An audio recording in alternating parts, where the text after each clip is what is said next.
Welcome to all of you. आप सबका बहुत बहुत स्वागत है हमारे इस ऑनलाइन लर्निंग प्लेटफॉर्म पे जिसका नाम है लेट्स स्टडी इंडिया।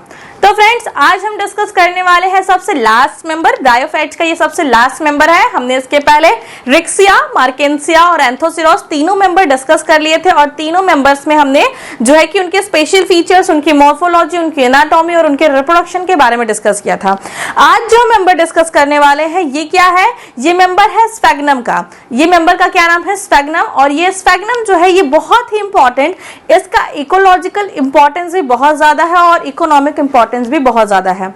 हमने जब इकोनॉमिक इंपॉर्टेंस ऑफ ब्रायोफाइट्स देखा था तो वहां पे हमने देखा था कि किस तरीके से हम पीट मॉस बनाते हैं, किस तरीके से हमें बॉग मॉस का फॉर्मेशन होता है, कैसे बॉग सक्सेशन होता है, किस तरीके से हमें यहाँ से मेडिसिन, तो कभी बैंडेजेस, इस तरीके से हमें फ्यूल्स वगैरह बहुत सारे हमको जो है प्रोडक्ट यहाँ से मिलते हैं। ये हमें इकोनॉमी और इकोलॉजिकल दोनों रूप से बहुत ही ज्यादा इंपॉर्टेंट जो है कि हमारा ब्रायोफाइट्स है। कह सकते हैं कि सारे ब्रायोफाइट्स में ये एक ऐसा ब्रायोफाइट्स है जो 90% इकोनॉमिक इंपॉर्टेंस को कवर करता है। मेनली जो इकोनॉमिक इंपॉर्टेंस अगर आप पढ़ते हैं ब्रायोफाइट्स के बारे में तो वहां पे हम लोग स्फेग्नम के बारे में ही पढ़ते हैं। तो ऐसा क्या इसके अंदर स्पेशल फीचर्स है जो कि इसको इतना ज्यादा इकोनॉमिक इंपॉर्टेंस का प्लान बना देता है? तो चलिए देखते हैं कि ऐसा क्या इसके अंदर पाया जाता है। तो सबसे पहली बात जो है, स्फेग्नम की बॉडी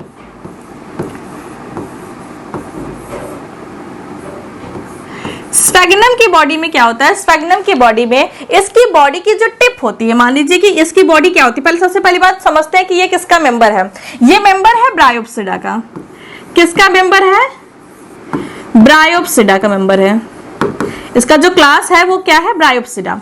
ब्रायोप्सिडा में हमने क्या देखा था कि प्लांट बॉडी जो होती है, इसी को हम लोग सिंपली फॉर्म में, जैसे हम लोग ने इसको सिंपली हम लोग मोसेस भी कहते हैं, इसको सिंपल फॉर्म में हम लोग क्या कहते हैं? मोसेस कहते हैं। तो ब्रायोप्सिडा का जो सबसे इंपॉर्टेंट फीचर्स है, इसकी जो गैमेटोफाइटिक स्टेज होती है उसके दो फॉर्म्स होते हैं।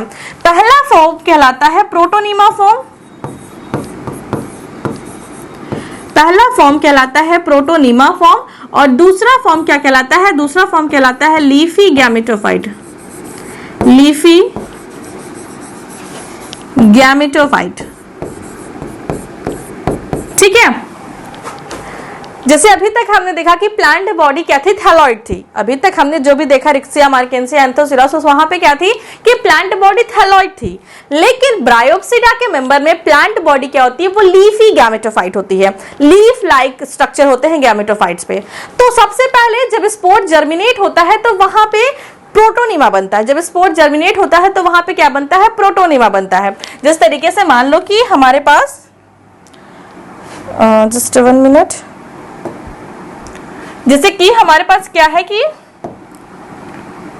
यहां पे मान लो हमारे पास स्पोर था। ये स्पोर ने जब जर्मिनेशन किया, इस तरीके से मान लो ये स्पोर जर्मिनेट किया, इस स्पोर ने जब जर्मिनेशन किया तो जो स्ट्रक्चर बना वो क्या होगा? वो थैलॉइड होगा। जर्मिनेट करने के बाद जो स्ट्रक्चर बनता है वो स्ट्रक्चर क्या होगा? थैलॉइड होगा। और ये जो थैलॉइड स्ट्रक्चर है, इसको कहते हैं कि प्रोटोनीमा है। अब यही थैलॉइड स्ट्रक्चर जर्मिनेट होगा। जर्मिनेट होने के बाद ये क्या करेगा? लीफी गैमेटोफाइट्स बनाएगा जिसमें लीफ लाइक स्ट्रक्चर होंगे। यहां पे मान लीजिए कि हमारे पास प्राइमरी प्रोटोनीमा था हमारा और इसके ऊपर जो है कि लीफी गैमेटोफाइट्स का फॉर्मेशन होगा। कुछ टाइम के बाद जो भी हमारे पास जो भी थैलॉइड जो स्टेज था तो उसके पास राइजोइड्स रहा होगा। लेकिन जैसे ही लीफी गैमेटोफाइट्स बनेगा, गैमेटोफाइट मैच्योर होगा, सारे के सारे राइजोइड जो है वो डिसअपीयर हो जाएंगे या फिर कह सकते हैं डिजनरेट हो जाएंगे। इसका मतलब कि यहाँ पे जो मैच्योर स्टेज होती है क्या होती है? जो मैच्योर स्टेज होती है, mature stage of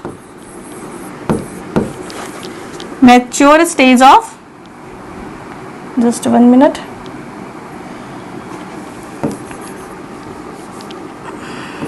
sphagnum, mature stage of sphagnum have no rhizoids, no rhizoids, इनके पास कोई भी राइजोइड्स प्रेजेंट नहीं होता है जब ये मैच्योर स्टेज में चली जाती हैं तब।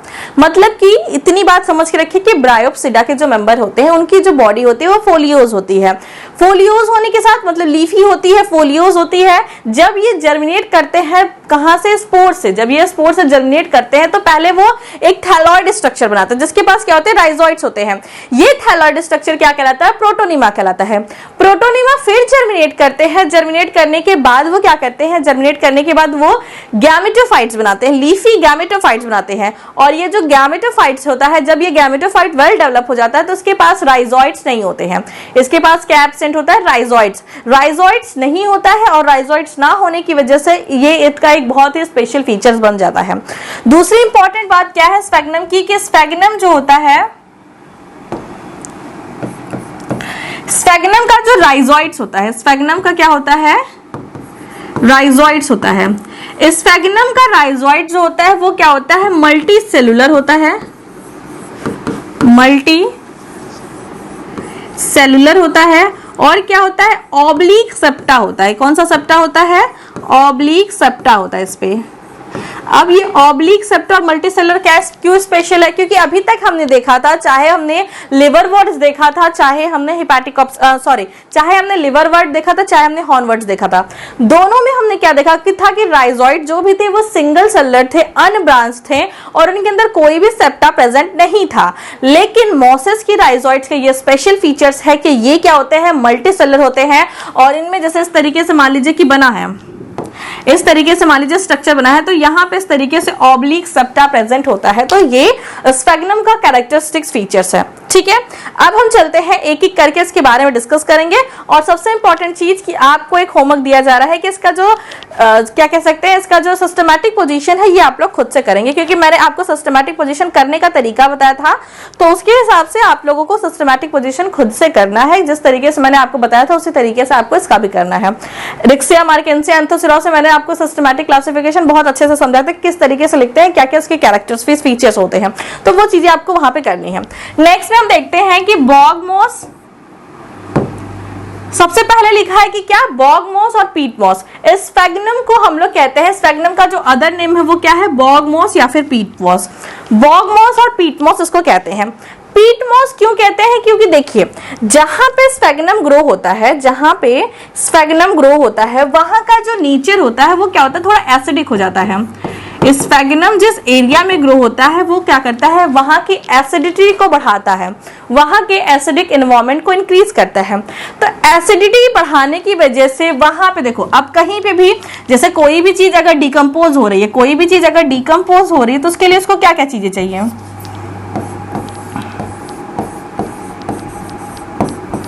कोई भी चीज अगर डिकम्पोज हो रही है तो उसके लिए वहां पे माइक्रोब्स होने चाहिए। मान लो फंगी होना चाहिए, फंजाई या फिर बैक्टीरिया होना चाहिए, कुछ तो माइक्रोब्स होना चाहिए जो कि डिकम्पोजिशन में हेल्प करेंगे। हमने जब पढ़ा था फर्स्ट ईयर में, फर्स्ट सेमेस्टर में अप्लाइड माइक्रोबायोलॉजी, तो हमने वहां पे देखा था कि डिकम्पोजिशन, बायोडिग्रेडेशन, सब सारी चीजें क्या होती हैं। तो जब एसिडिक एनवायरनमेंट होता है तो देखिए हर बैक्टीरिया का, फंगस का एक ऑप्टिमम पीएच होता है, एक ऑप्टिमम पीएच होता है जिसपे वो ग्रो करते हैं, एक ऑप्टिमम पीएच होता है जिसपे वो ग्रो करते हैं। तो एसिडिक एनवायरनमेंट है, ठीक है। अब वहां का एनवायरनमेंट न्यूट्रल था और स्फेग्नम की ग्रो की वजह से वहां का एनवायरनमेंट जो एसिडिक हो गया, तो वो सारे जो माइक्रोब्स जो थे जो कि डिकम्पोजिशन में हेल्प करते थे वो वहां पे वेल अच्छे से ग्रो नहीं हो पाएंगे। सिर्फ कुछ ही ग्रो हो पाएंगे जो कि एसिडोफिलस होंगे, जो कि एसिडिक एनवायरनमेंट को पसंद करते होंगे, सिर्फ वही बैक्टीरिया वगैरह वहां पे ग्रो हो पाएंगे। तो इससे क्या होगा कि जो कंप्लीट डिकम्पोजिशन था वो नहीं हो पाएगा। क्या नहीं हो पाएगा, कंप्लीट डिकम्पोजिशन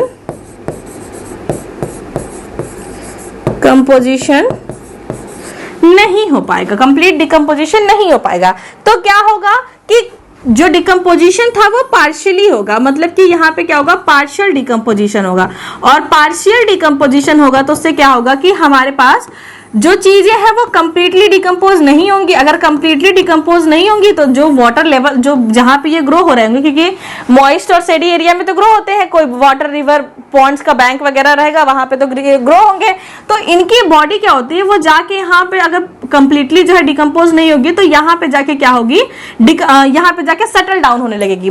तो चाहे वो स्फेग्नम की बॉडी हो, चाहे किसी और जैसे सीड है, ग्रासेस हैं, कुछ भी चीजें हैं, वो सब के सब यहाँ पे डिकम्पोज होने लगते हैं, जिसकी वजह से क्या होता है कि यहाँ पे एक बहुत मोटी लेयर बन जाती है पार्शियली डिकम्पोज चीजों की। तो वो जो पार्शियली डिकम्पोज चीजों का जो एक लेयरिंग बनी रहती है, काफी थिक लेयरिंग बनी होती है, पोरस लेयरिंग बनी होती है, उसी को हम लोग कहते हैं कि ये बॉग मॉस है। तो इसके फॉर्मेशन में मेनली जो रिस्पॉन्सिबल होता है, बॉग के फॉर्मेशन में मेनली जो रिस्पॉन्सिबल चीज है वो है स्फेग्नम, क्योंकि वो एसिडिटी बढ़ाता है और स्फेग्नम बहुत तेजी से ग्रो करता है, तो उसके पुराने जो पार्ट होते हैं वो तेजी से ब्रेक डाउन भी करते हैं, वो उनका डेथ भी होता है। तो इन सभी रीजन की वजह से कहा जाता है इनको क्या, बॉग मॉस या फिर पीट मॉस। तो समझ में आ गया क्यों इनको बॉग मॉस या फिर पीट मॉस कहते हैं। Just wait a minute. हाँ, तो उसके बाद क्या है कि इसकी 340 स्पीसीज पाई जाती है पूरे वर्ल्ड में। पूरे वर्ल्ड में इसकी कितनी स्पीसीज पाई जाती है, 340 स्पीसीज। दूसरी बात की ये एक्वेटिक या सेमी एक्वेटिक हैबिटेट्स में पाए जाते हैं। एक्वेटिक मतलब कंप्लीटली एक्वेटिक है तो वाटर के अंदर, वाटर के सरफेस पे रहेगी, या फिर सेमी एक्वेटिक मतलब जहां पे मान लो लहर आई तो पानी आया, फिर कुछ टाइम के लिए पानी नहीं है, फिर कुछ टाइम के लिए पानी आया, तो ऐसी एरिया में रहते हैं। क्यों? क्योंकि इनको भी फर्टिलाइजेशन के लिए क्या चाहिए होगा, इनको भी फर्टिलाइजेशन के लिए वाटर की नीड होगी। दूसरी बात, यहाँ पे एग्जाम्पल दे दिया है कहाँ पे, स्वैम्स में, पॉन्ड्स में और मॉइस्ट हैबिटेट में ये ग्रो होते हैं। नेक्स्ट बात क्या है, upper part grow indefinitely while the lower portion die progressively। मतलब कि इनका जो अपर पार्ट है, इनका जो अपर पार्ट है ये जो है हमेशा ग्रो करता रहता है। इनका जो अपर पार्ट है वो क्या करता है, हमेशा ग्रो करता रहता है।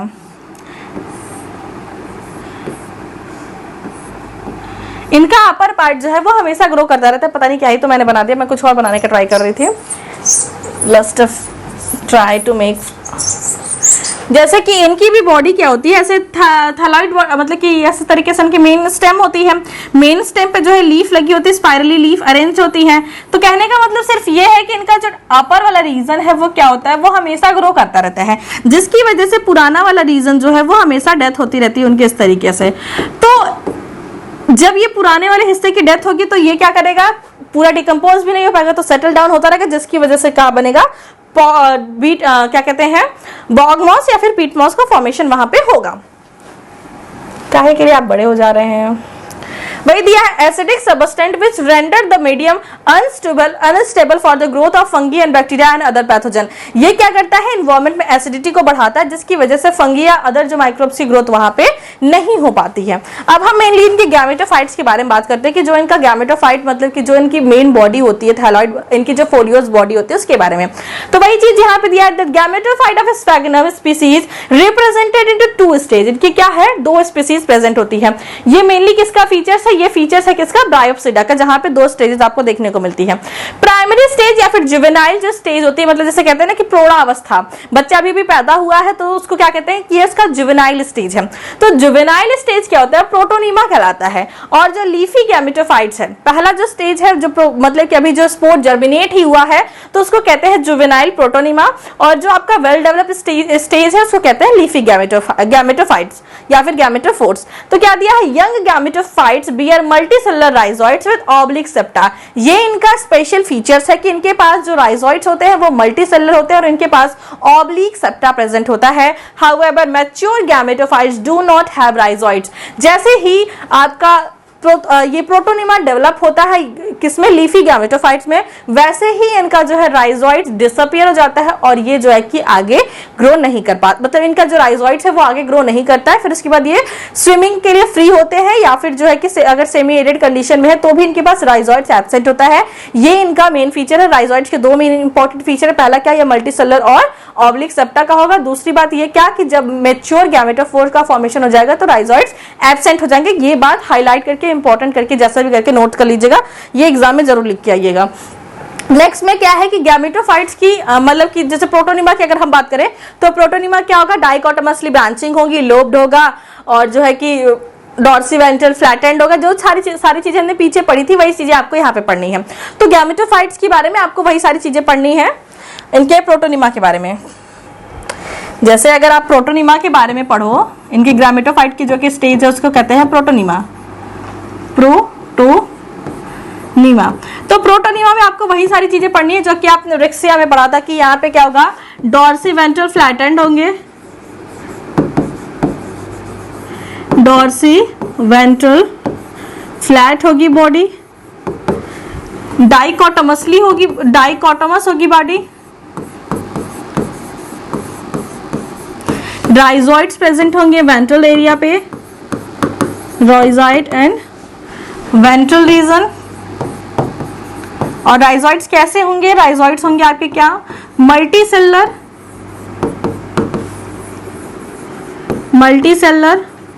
विथ ऑब्लिक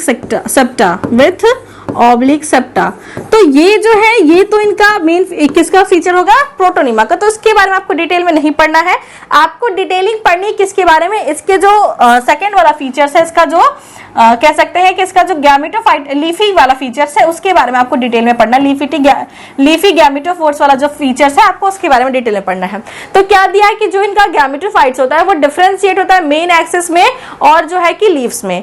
इनका जो गैमेटोफाइट्स होता है मेन एक्सिस होता है, मेन एक्सिस से ब्रांचेस होती हैं और इसके पास क्या होते हैं, लीव्स होते हैं। लीफी गैमेटोफाइट्स इसका नाम ही है। तो स्टेम होगा, स्टेम पे बहुत सारी लीव्स होंगी और लीफ जो है किस पे लगेंगी, ब्रांचेस पे लगेंगी और मेन स्टेम पे भी लीव्स का फॉर्मेशन हुआ होगा। अभी हम लोग फिगर देखेंगे तो चीजें समझ में आएंगी। The main axis is soft delicate when young but become erect and stout at maturity. Starting में जब जो है कि नई नई स्टेम बनती है, नई नई मेन एक्सिस बनती है तो वो क्या होती है, सॉफ्ट होती है। लेकिन जैसे जैसे मैच्योरिटी की तरफ जाती है ये इरेक्ट और जो है कि हार्ड हो जाती है। उसके बाद क्या दिया है, the axis is profusely branch at the apex of the main stem, tuft और branches of the limited growth known as the coma. मैं आपको पहले फिगर दिखाती हूँ तब आपको समझ में आएगा। देखिए ये इसका क्या है, गैमेटोफाइट्स है। क्या है ये, इसका गैमेटोफाइट्स है। तो गैमेटोफाइट्स में क्या है कि ये देखिए इसका मेन स्टेम है, ये इसका क्या है, मेन स्टेम है। मेन स्टेम पे इस तरीके से ब्रांचेस लगी हुई हैं, मेन स्टेम पे इस तरीके से ब्रांचेस लगी हैं। इस ब्रांचेस पे देखिए किस तरीके से जो है कि लीव्स लगी हुई हैं, ब्रांचेस पे क्या है, लीव्स लगी हुई हैं। तो ये तो हो गया इनका नॉर्मल फीचर्स की एक मेन स्टेम होती है, मेन स्टेम स्टार्टिंग में जो है सॉफ्ट होती है, मैच्योरिटी के समय ये हार्ड हो जाती है। उसके बाद इस पर लीफ प्रेजेंट होते हैं जो मेन स्टेम होती है, चाहे वो मेन स्टेम हो चाहे वो ब्रांचेस हो, दोनों पे क्या होंगे, लीव्स प्रेजेंट होंगे। दोनों की लीव्स में अगर वो सबमर्ज स्पीसीज है तो सेम होगी, अगर वो सबमर्ज स्पीसीज नहीं है तो दोनों की लीव्स में थोड़ा सा डिफरेंट होगा, वो हम लोग आगे देखेंगे। उसके बाद एक बहुत ही इंपॉर्टेंट फीचर्स आपको यहाँ पे देखने को मिलेगा। क्या देखने को मिलेगा कि यहाँ पे जो ब्रांचेस थी उन ब्रांचेस के बीच में क्या था, नोड्स और इंटरनोड लाइक स्ट्रक्चर थे। तो नोड्स से ही आपकी ब्रांचेस का फॉर्मेशन हुआ था। तो जब नोड्स का फॉर्मेशन बहुत, एक मिनट में आपको दिखाती हूँ। मान लीजिए कि इस तरीके से एक प्लांट है, उसमें इस तरीके से नोड्स और इंटरनोड्स बने हैं और यहाँ से जो है कि बहुत सारी ब्रांचेस निकली हुई है, यहाँ से बहुत सारी ब्रांचेस निकली हुई हैं। अब जैसे जैसे हम लोग ऊपर जा रहे हैं वैसे वैसे हम लोग क्या देख रहे हैं कि यहाँ पे जो इंटरनोड्स की जो लंबाई है वो क्या हो रही है, कम होती जा रही है। इंटरनोड्स की क्या है, लंबाई जो है वो कम होती जा रही है। इंटरनोड जो है वो बहुत ही पास होता जा रहा है, बहुत ही पास होता जा रहा है। और जैसे जैसे हम लोग मैच्योरिटी में पहुंचते हैं वैसे वैसे देखते हैं कि इंटरनोड्स बिल्कुल ही एकदम पास प्रेजेंट है। अब जब ये पास प्रेजेंट है तो ब्रांचेस यहाँ से भी निकलेंगी, ब्रांचेस यहाँ से भी निकलेंगी, ब्रांचेस यहाँ से भी निकलेंगी, ब्रांचेस यहाँ से भी निकलेंगी, यहाँ से भी निकलेंगी। हर जो है नोड से क्या करेंगी, ब्रांचेस निकलेंगी। और ब्रांचेस जब निकलेंगी तो ये ब्रांचेस क्या है कि सारे डायरेक्शन में निकलेंगे और इस तरीके से एक जो है कि कोम लाइक स्ट्रक्चर का फॉर्मेशन करती है। तो स्टेगडम में क्या होता है कि जो टिप वाली सेल्स होती हैं उनके इंटरनोड स्टार्टिंग में बहुत छोटे छोटे होते हैं, जिसकी वजह से लगता है कि पूरा एक ब्रांच, मतलब कि एक पूरा गुच्छा है, एक पूरा ब्रांच है, एक पूरा जो कि गैदरिंग हुई रहती किसकी, लेटरल ब्रांचेस की। तो वो कहलाता है, ये जो स्ट्रक्चर है इसको हम लोग कहते हैं कोमा। ये स्ट्रक्चर कहलाता है कोमा। जैसे ही ये आगे और फॉर्मेशन होगा, मान लो कि यहाँ पे और इंटरनोड्स बने, यहाँ पे और इंटरनोड्स बने, तो जो नीचे वाले इंटरनोड्स होंगे उनकी लंबाई बढ़ती जाएगी और उनकी लंबाई जब बढ़ेगी तो ये जो कोमा वाला स्ट्रक्चर है ये नॉर्मल ब्रांच से बन जाएगा और इसके ऊपर जो है वो कोमा बनेगा। तो बात समझ में है कि नॉर्मल जो स्टेम थी उनके बीच में जो इंटरनोड था वो काफी बड़ा बड़ा था। जैसे जैसे आप ऊपर जाते जाएंगे इंटरनोड्स की जो लंबाई है वो छोटी होती जाएगी। छोटी होने की वजह से आपको क्या देखने को मिलेगा कि छोटी भले हो लेकिन नोड्स और इंटरनोड्स तो मतलब कि वहां से ब्रांचेस तो निकलेंगी। तो जब जब छोटे छोटे जगह से ब्रांचेस निकलेंगे तो वहां पे लेटरल ब्रांचेस का एक गुच्छा बन जाएगा, लेटरल ब्रांचेस का एक गुच्छा बन जाएगा। जैसे यहाँ पे आपको देखने को मिला कि यहाँ पे देखो, यहाँ पे नॉर्मल ब्रांचेस निकली हुई हैं और यहाँ पे क्या है कि यहाँ का जो इंटरनोड है वो बहुत कंप्रेस्ड हो चुका है। कंप्रेस्ड होने की वजह से यहाँ पे पूरा गुच्छा बना हुआ है किसका, लेटरल ब्रांचेस का। तो लेटरल ब्रांचेस का ये वाला जो स्ट्रक्चर है इसको हम लोग कहते हैं कोमा। और जैसे जैसे डेवलपमेंट होगा पीछे वाली जो लेटरल ब्रांचेस है उनकी साइज बढ़ती जाएगी और ऊपर जो है और भी जो है इंटरनोड्स का फॉर्मेशन होता रहेगा। ये जो इसके ऊपर स्ट्रक्चर है ये इसका क्या है, स्पोरोफाइट्स, इसके ऊपर ही स्पोरोफाइट्स का फॉर्मेशन होता है। तो ये है इनका क्या, ये है इनका क्या जो है कि मेन लीफी गैमेटोफाइट्स। तो इसी के बारे में आपको पढ़ना है कि मेन एक्सेस कैसा है, इसका ट्रांसफर सेक्शन काटेंगे तो आपको कैसी चीजें दिखेंगी, लेटरल ब्रांचेस पे जो लीफ है, मेन एक्सेस पे जो लीफ है वो कैसे है, कोमा का स्ट्रक्चर कैसा है। मैं आपको यहाँ पे दिखाती हूँ इनके किसके बारे में, एक मिनट। यहाँ पे देखिए इनकी क्या है, ये एक जो है एक्सिस है, इनका ये जो है एक मेन स्टेम है। मेन स्टेम पे देखिए इस तरीके से कुछ शाखाएं निकली, कुछ ब्रांचेस इस तरीके से निकली जो डायरेक्ट नीचे जा रही हैं और कुछ ब्रांचेस ऐसे ऊपर जा रही हैं उसके बाद इस तरीके से नीचे आ रही हैं। तो जो इस तरीके की ब्रांचेस होती है जो पहले थोड़ा सा ऊपर जाती है फिर नीचे आते हैं उसको कहते हैं डाइवर्जेंट ब्रांचेस, और डायरेक्ट जो मतलब कि नीचे की तरफ आती है उसको कहते हैं पेंडेंट ब्रांचेस। तो ब्रांचेस दो प्रकार की होती है, एक डाइवर्जेंट और दूसरा पेंडेंट। पेंडेंट डायरेक्ट पेनिट्रेट करता है, कह सकते हैं कि ये डायरेक्ट नीचे की तरफ पेनिट्रेट कर रहा है तो इसको कहते हैं पेंडेंट, और जैसे डाइवर्ज होने के बाद नीचे आ रहा है उसको कहते हैं डाइवर्जेंट। ठीक है, तो चलते हैं हम लोग जहां पे पढ़ रहे थे वहां पे, अभी थोड़ा वर्ड्स पढ़ लेते हैं उसके बाद चीजें और समझ में आएंगी। तो यहाँ पे क्या दिया है, the axis is profusely branch, जो इसका एक्सेस था वो प्रोफ्यूजली ब्रांच था at the apex of the main stem, जो मेन स्टेम का जो एपेक्स था, टफ्ट और branches of limited growth known as the coma. इसके जो ऊपर जो आपको जैसा मैंने दिखाया उसको क्या कहते थे, उसको कोमा कहते थे। The leaves are borne on both of the main axis and branches, they are small sessile without a distinct midrib. चाहे लीव्स मेन एक्सिस पे हो चाहे ब्रांचेस पे हो, लीव्स का मेन फीचर्स क्या होते हैं, ये छोटे छोटे होते हैं, स्मॉल होते हैं, सेसाइल होते हैं। सेसाइल का मतलब क्या कि मान लो इस तरीके से अगर हमारा जो है स्टेम है, इस तरीके से स्टेम है तो लीफ बिल्कुल यहीं पे लगी होंगी और यहाँ पे कोई भी इस तरीके से मान लो इस तरीके से जो पेडंकल है उसका फॉर्मेशन नहीं होता है, वहां पे कोई भी ऐसी डंडी नहीं होती जिससे पत्ती लगा हो, डायरेक्ट वो स्टेम से ही अटैच होता है तो उसको कहते हैं सेसाइल। सेसाइल के बाद इनके पास कोई भी मिडरिप प्रेजेंट नहीं होता है। हमने रिक्सिया में देखा था कि बीच में इस तरीके से मिडरिप प्रेजेंट था, लेकिन यहाँ पे ऐसा कोई भी मिडरिप प्रेजेंट नहीं होता है। तो ये जो है कि फीचर्स हैं। अब हम मेनली किसके बारे में बात करते हैं, अभी तक हमने देखा कि गैमेटोफाइट्स में क्या क्या चीजें होती हैं और क्या क्या उनका ऊपर से मतलब फीचर्स है। अब हम देखते हैं मेन एक्सिस एंड ब्रांचेस के बारे में कि इनकी जो मेन एक्सिस है और मेन एक्सिस पे जो ब्रांचेस लगी हैं उनका क्या स्पेशल फीचर्स है, वो कितने टाइप के होते हैं। तो मेन एक्सिस जो है वो इनडिटर्मिनेट ग्रोथ की होती है। The apical part grow continuously and progressive death of the older region. जो इसका टिप होता है वो इनडिटर्मिनेट ग्रोथ करता है, ऐसा ग्रोथ जिसकी कोई डिटर्मिनेशन ही ना हो, कोई निश्चित सीमा ही नहीं हो। तो इतना ग्रोथ करेगा तब तो थैलस बहुत बड़ा हो जाएगा। तो इसकी वजह से क्या होता है कि जो इसका पहले वाला मतलब इसका जो ओल्डर रीजन होता है उससे क्या होती है, प्रोग्रेसिव डेथ एंड डीके होता रहता है ओल्डर रीजन का। नेक्स्ट में क्या है, many small branches of limited growth present at the apex of the main axis form a tea cup head called coma. वही कोमा वाली चीज फिर से यहाँ पे दी गई है। उसके बाद क्या दिया है, the formation of due to condense growth of the internodes the main axis of the internode elongate the branches forming coma resume their normal growth. जो मैंने आपको बताया वही चीजें यहाँ पे लिखी। क्या लिखा है, the formation of due to condense growth of internode. Internode की कंडेंस ग्रोथ के साथ मतलब इंटरनोड बहुत छोटा छोटा रहता है, उसकी वजह से क्या होता है, मेन एक्सिस पे क्या होता है कि हमें ऐसा कोमा लाइक स्ट्रक्चर देखने को मिलता है। उसके बाद क्या है कि जब इंटरनोड इलोंगेट कर लेता है, जब इंटरनोड इलोंगेट कर देता है उसके बाद क्या होता है, ब्रांचेस जो होते हैं कि नॉर्मल कोमा का उनकी जो कोमा होती है वो नॉर्मल ब्रांचेस में कन्वर्ट हो जाती है और जो है कि वहीं से इसका नॉर्मल ग्रोथ होता है।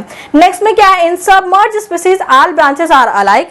जब ये सबमर्ज स्पीसीज मतलब जैसे हमने पढ़ा ना कि 36 स्पीसीज पाई जाती हैं, तो अगर वो स्पीसीज सबमर्ज है, पानी के अंदर डूबी हुई हैं, तब तो उनके जो सारे ब्रांचेस हैं वो सेम टाइप के होंगे। लेकिन अगर वो टेरेस्ट्रियल स्पीसीज पे है या फिर सेमी एक्वाटिक एरिया में है तो उनके जो ब्रांचेस होंगी वो दो टाइप के होंगे। अभी हमने देखा था कि कौन कौन सी ब्रांचेस होंगी, ब्रांचेस ऑफ पेंडेंट और ब्रांचेस ऑफ डाइवर्जेंट। पेंडेंट और डाइवर्जेंट, पेंडेंट में क्या था कि हमारी जो चीजें थी उस तरीके से डायरेक्ट नीचे आ रही थी, और डाइवर्जेंट में लड़का बहुत डाइवर्स हो गया था, पहले स्कूल से निकलता था घूम टहर के, तब उसके बाद घर आता था।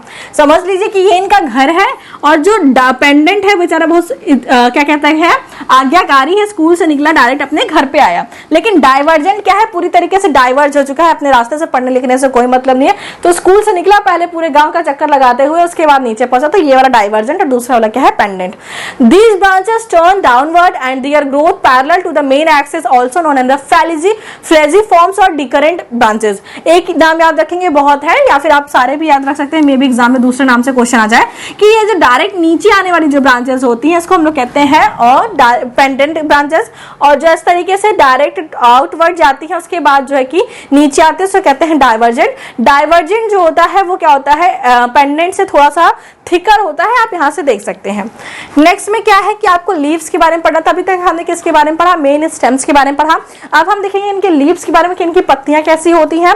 तो क्या दिया है, the leaf are borne on the main axis as well as the lateral branches. मैंने आपको पहले ही बताया कि जो लीफ है वो मेन एक्सिस पे भी बनेंगे और वो लेटरल ब्रांचेस पे भी उनका फॉर्मेशन होगा।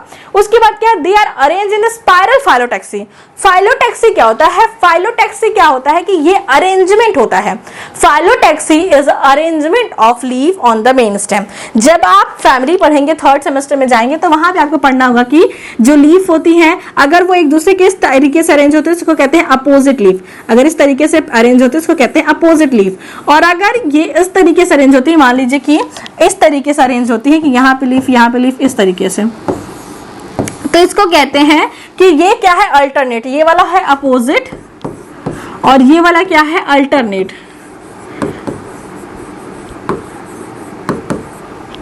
ये है अपोजिट। तो ये क्या है, ये इस लीफ की फाइलोटैक्सी है। उसी तरीके से यहाँ पे जो फाइलोटैक्सी है वो क्या है, स्पाइरल, एक बार इधर है तो दूसरी बार इधर है, फिर तीसरी बार इधर है, फिर चौथी बार इधर है, इस तरीके से स्पाइरली अरेंज होती है लीफ। तो इस प्रकार से इनकी जो फाइलोटैक्सी होती है वो क्या है, स्पाइरल फाइलोटैक्सी होती है। और स्मॉल लीफ होती है किसके, बिना मिडरिब के। यहाँ पे मिडरिब नहीं प्रेजेंट होता, यहाँ पे बी होना चाहिए, मिडरिब प्रेजेंट नहीं होता। इन सबमर्ज स्पीसीज, अगर स्पीसीज क्या है, सबमर्ज है, तो जो लीफ मेन एक्सिस पे प्रेजेंट है और जो लेटरल ब्रांचेस पे प्रेजेंट है वो दोनों क्या होती हैं, अलाइक होती हैं। अलाइक मतलब सेम होती है। चाहे जब स्पीसीज सबमर्ज होती है तो उनके अंदर स्टेम भी सेम होते हैं, पेंडेंट और डाइवर्जेंट जैसा कोई केस नहीं होता, और उनके अंदर लीफ भी मेन एक्सिस पे और जो है कि लेटरल एक्सिस पे क्या होती है, सिमिलर टाइप की होती हैं। और उसके बाद क्या दिया है, the leaf on the main, अगर आपका सबमर्ज स्पीसीज है तो ऐसा, अगर पार्शियली सबमर्ज स्पीसीज है तो क्या होगा, जो मेन एक्सिस पे लीफ होंगी वो रिलेटिवली थिन होंगी, पतली पतली होंगी, स्मॉल होंगी और बहुत स्केल लाइक होंगी। मतलब छोटी छोटी तो होंगी, पतली भी होंगी, लेकिन इस तरीके से काटे नुमा स्ट्रक्चर उनका होगा। तो जो मेन एक्सिस पे लीफ होंगी उनका स्ट्रक्चर कुछ इस तरीके से होगा। इसके कंपेयर में जो लेटरल ब्रांचेस होंगी उनकी जो लीफ होंगी वो थोड़ी थिन होंगी और थिक होंगी। थिक होने के साथ साथ वो स्केली नेचर की इतनी ज्यादा स्केली नेचर की नहीं होंगी। फिर क्या दिया है, the younger gametophore have multicellular rhizoids. Multicellular rhizoids होंगे विद ऑब्लिक सेप्टा प्रेजेंट होगा, but rhizoid disappear as the gametophore mature. ये चीजें यहाँ पे नहीं होनी चाहिए थी, अगर यहाँ पे ये बाय मिस्टेक ऐड हो गया है, ये तो हमने वहां पे देख ही लिया था। अब देखिए ये क्या है, ये है इनका ट्रांसफर सेक्शन। ट्रांसफर सेक्शन में आपको सबसे बाहर क्या दिखेगा, एपिडर्मिस का लेयर दिखेगी। सबसे बाहर कौन सी लेयर दिखेगी, एपिडर्मिस की लेयर दिखेगी। ये एपिडर्मिस की लेयर क्या करेगी, आपको वाटर के डेसिकेशन से, आप इसके डिहाइड्रेशन से उसको हेल्प करेगी ताकि ये लिविंग स्टेज में बनी रहे। सेकेंड लेयर जो होती है, ये वाली जो लेयर है पूरी, ये वाली जो लेयर है जो कि आपको हेक्सागोनल और हेप्टागोनल सेल्स की दिख रही है, ये लेयर्स कहलाती है कॉर्टेक्स। जैसे हम लोग हायर प्लांट्स में देखते हैं सबसे बाहर क्या होती है, एपिडर्मिस होती है। एपिडर्मिस के बाद कॉर्टेक्स की लेयर होती है, चाहे वो हाइपोडर्मिस हो, एंडोडर्मिस हो, इस तरीके से कॉर्टेक्स की लेयर होती है। तो यहाँ पे भी कॉर्टेक्स की लेयर होगी। और इन सेंटर, इनके सेंट्रल में सिलेंड्रिकल, सेंट्रल सिलेंड्रिकल जैसे जाइलम फ्लोएम जैसे स्ट्रक्चर बनते हैं। जाइलम फ्लोएम नहीं बना है, जाइलम फ्लोएम जैसे स्ट्रक्चर का ओरिजिन स्टार्ट हो चुका है। जैसे हमने जब एल्गी पढ़ा था तो एम्ब्रियो जैसी चीजें बनना रेड एल्गी में या फिर रोडोफाइसी में स्टार्ट हो चुका था। वहां पे कोई भी मूवमेंट के लिए जो है कि मोटाइल स्टेज नहीं था, वहां पे एम्ब्रियो का फॉर्मेशन मतलब एम्ब्रियो जैसे चीजों का फॉर्मेशन हो रहा था, इनिशिएशन वहां से हो चुका था। अब यहाँ पे क्या है, यहाँ पे एम्ब्रियो बना। अब एम्ब्रियो बनने के बाद हमारे पास जो टेरिडोफाइट्स ग्रुप है वहां पे क्या बनेगा, वहां पे जाइलम और फ्लोएम बनेगा। तो उसकी शुरुआत इसके एडवांस ग्रुप में आपको देखने को मिलेगी कि यहाँ पे सिलेंड्रिकल सेंट्रल सिलेंड्रिकल जैसे चीजें जिसे कि हम लोग लेप्टॉइड और हाइड्रॉइड कहते हैं। वैसे यहाँ पे इतना डिफरेंशिएशन नहीं है, लेकिन सेंट्रल सिलेंड्रिकल जैसी चीजों का बनना यहाँ पर स्टार्ट हो चुका था।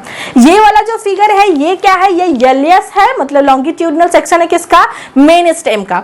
तो मेन स्टेम में क्या होता है, इनके पास इस तरीके से जो है कि पॉकेट लाइक स्ट्रक्चर होता है। इस तरीके से इनके पास क्या होता है, पॉकेट लाइक स्ट्रक्चर होता है। इस पॉकेट लाइक स्ट्रक्चर को कहते हैं रिटॉर्ड सेल्स। इस पॉकेट लाइक स्ट्रक्चर को कहते हैं रिटॉर्ड सेल्स।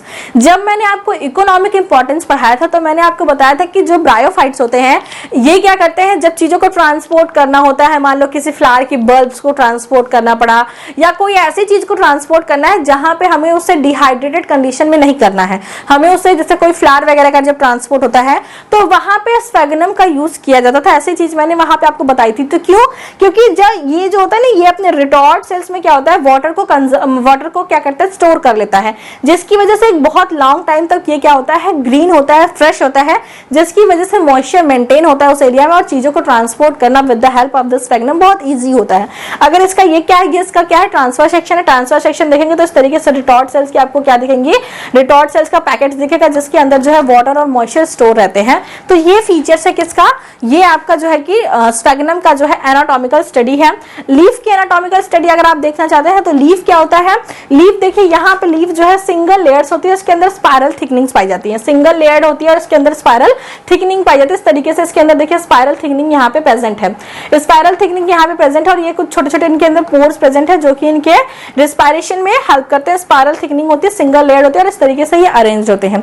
तो ये इनकी लीफ की एनाटॉमी है। तो ये था कंप्लीटली स्फेगनम की मॉर्फोलॉजी और इसके एनाटॉमी के बारे में हमने नॉर्मली डिस्कस किया कि इनके जो है कि गैमेटोफाइट्स के दो स्टेज होते हैं। पहला क्या होता है, प्रोटोनीमा होता है, दूसरा लीफी गैमेटोफाइट होता है। प्रोटोनीमा थैलॉइड होता है, जैसे कि हमने अदर थैलॉइड्स बॉडी पढ़ी थी, चाहे रिक्सा चाहे अमेरिकन से, वैसे मिलता जुलता है। थैलॉइड बॉडी जर्मिनेट करता है और लीफी गैमेटोफाइट्स बनाता है। जैसे ही लीफी गैमेटोफाइट मैच्योर होता है, इनके जो मल्टीसेलुलर राइजोइड्स होते हैं विद ऑब्लिक सेप्टा वो क्या होते हैं, वो खत्म हो जाते हैं और लीफी गैमेटोफाइट के पास ऐसे कोई स्ट्रक्चर नहीं होते हैं। इनकी बॉडी क्या होती है, मेन एक्सेस और लेटरल ब्रांचेस में डिवाइडेड होती है। मेन एक्सेस में क्या होता है, मेन एक्सेस लेटरल ब्रांचेस में डिवाइड होती है। मेन एक्सेस पे ही ऊपर जो है वो कोमा लाइक स्ट्रक्चर बनते हैं। कोमा कौन सा स्ट्रक्चर होता है कि इंटरनोड्स की ग्रोथ बहुत छोटी छोटी हो रहती है, जिसकी वजह से वहां पे जो ब्रांचेस निकली होती है उनका एक मतलब कि एक डफ्ट देखने को मिलता है, एक गुच्छा देखने को मिलता है जिसे हम लोग कोमा कहते हैं। जैसे जैसे लोअर की ब्रांचेस में इंटरनोड की साइज बढ़ती रहती है, कोमा जो है नॉर्मल होता रहता है और ऊपर की जो ग्रोथ होती रहती है वो फिर से कोमा का फॉर्मेशन करती रहती है। इनके अंदर जो है कि अगर हम स्फेगनम की बात करते हैं, स्फेगनम के पास क्या है, ग्रोथ की इनडिटरमिनेट कैपेसिटी होती है। पीछे की सेल डेड होती रहती है और आगे जो है नई नई सेल्स बनती रहती हैं। ये जो है एसिडिक एनवायरनमेंट को मेंटेन करती है। एसिडिक एनवायरनमेंट मेंटेन करने की वजह से वहां पे जो है कि चीजों का कंप्लीटली जो है कि डिकम्पोजिशन नहीं हो पाता, पार्शियली डिकम्पोजिशन होता है, जिसकी वजह से वहां पे पीट मॉस या फिर बॉग मॉस जिसे कहते हैं वैसे स्ट्रक्चर फॉर्म होते हैं। और जो है कि ये इनकी कुछ स्पीसीज सबमर्ज होती हैं, कुछ स्पीसीज जो है कि मतलब सेमी एक्वाटिक एरिया में पाई जाती हैं। अगर जो स्पीसीज सबमर्ज होती हैं उनकी जो स्टेम होते हैं, उनकी जो लेटरल ब्रांचेस होती हैं वो एक ही प्रकार की होती है, इसमें कोई भी डिफरेंशिएशन नहीं होता, उनकी लीफ में भी कोई डिफरेंशिएशन नहीं होता। लेकिन अगर वही स्पीसीज जो है सेमी एक्वाटिक या फिर पार्शियली टेरेस्ट्रियल होती हैं तो वहां पे क्या देखने को मिलता है कि वहां पे जो स्टेम होती है वो दो प्रकार की होती है, पेंडेंट जो डायरेक्ट नीचे जाते हैं, डाइवर्जेंट मतलब जो डाइवर्ज होकर नीचे जाते हैं। इस तरीके से दो प्रकार की ब्रांचेस होती हैं। उसके बाद जो लीफ होती है वो जो है कि लेटरल ब्रांचेस पर, मेन ब्रांचेस पे अलग अलग होती हैं। अगर हमारी स्पीसीज जो है वो क्या होती है, वो क्या कह सकते हैं, पार्शियली जो है कि पार्शियली एक्वाटिक स्पीसीज होती है। तो ये था आज के बाद ये हमने फिगर देखा किस तरीके से उसकी जो है कि ब्रांच मतलब कि एलएस और टीएस देखा, रिटॉर्ड सेल्स की क्या इंपॉर्टेंस है, रिटॉर्ड सेल्स की वजह से ही वो मॉइस्चर कंटेन कर पाती हैं। तो ये था एक आपको रिकैप या कह सकते हैं कि रिवीजन था, क्विक रिवीजन जो कि हमने आज के वीडियो में देखा। सो मिलते हैं नेक्स्ट वीडियो में, वहां पे हम रिप्रोडक्शन और इनके स्पोरोफाइट्स के बारे में डिस्कस करेंगे और अल्टरनेशन ऑफ जनरेशन को भी डिस्कस करेंगे। तो thanks for watching this video, मिलते हैं नेक्स्ट वीडियो में, तब तक पढ़ाई करते रहे। All the very best.